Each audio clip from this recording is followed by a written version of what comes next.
Hello, আসসালামু আলাইকুম ভাই, সবাই কেমন আছেন? আশা করি সবাই ভালো আছেন। আলহামদুলিল্লাহ আমরাও ভালো আছি। তো আজকে চলে আসলাম ঝালমুড়ি পার্টি দিতে। এই যে দেখতেছেন, ফার্স্ট টাইম আমরা মুড়ি ঢেলে দিলাম, তারপর পেঁয়াজ কুচি করে যেগুলো আনা হয়েছে, সালাদ এবং কি আপনার লেবু, কাঁচামরিচ যেগুলো কুচি করে আনা হয়েছে ওগুলো সবগুলো ঢেলে দিচ্ছি। তারপরে আপনার বুট, পেঁয়াজু, আলু চপ, বেগুনি এগুলো দেওয়া হচ্ছে। তারপরে চানাচুর দেওয়া হবে। এভাবে করে মিশ্রণ করে আমরা খাবো ইনশাল্লাহ। তো আপনারা কে কীভাবে খান অবশ্যই কমেন্ট করে জানাবেন। আমরা এভাবেই খেতে ভালো লাগে আমাদের। তো আমরা এখানে বড় ভাই ছোট ভাই সবাই মিলেই আছি, খাইতেছি। তো আমরা আসলে এভাবেই খাই, ঝালমুড়ি বানাইলে একসাথে সবাই মিলে খাই, কোনো সমস্যা হয় না।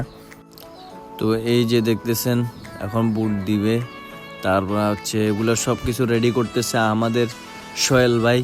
আপনারা চিনেন, গাজীবাড়ির সোহেল, তালতো বোন আমার।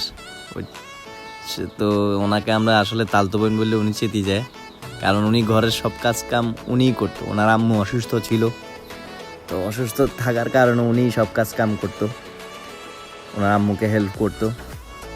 তো এই কারণে আমরা তালতো বোন বলি, দুষ্টামি করি। আর এখানে সবাই আছে গাজীবাড়ির অনেকজন, তা আমরা এই কারণে ঝালমুড়ি বানাই খাইতেছি।